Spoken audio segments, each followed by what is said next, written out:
A něco jíst. Vidíte tu slečnu, vidí aspoň tak 2,50 na chleba a na salámy. A pušte nějaký pití, aby si nakusila zítra.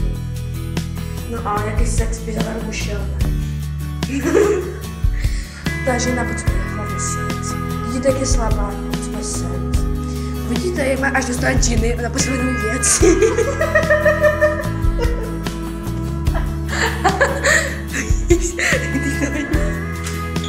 A víš, co se děje? To je sexy. Dobře se vám pojistí jebat. To je sexy girl. Je to sexy, Blanko. Například jako je. Nic takového. Vidíte, jak má 2 vlasy?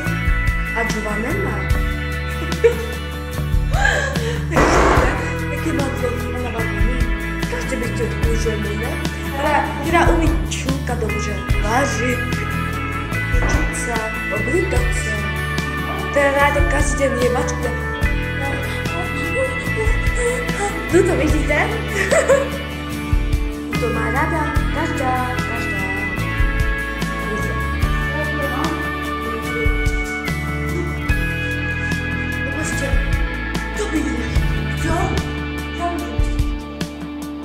Takže víte, jak má Facebooková Šárina, tak také má Facebook. Napište jí, že je krásná, že chcete s ní šukat, že chcete s ní děti mít a že chcete, aby ona vám vařila papání, třeba kaši, řízeček, bramburky.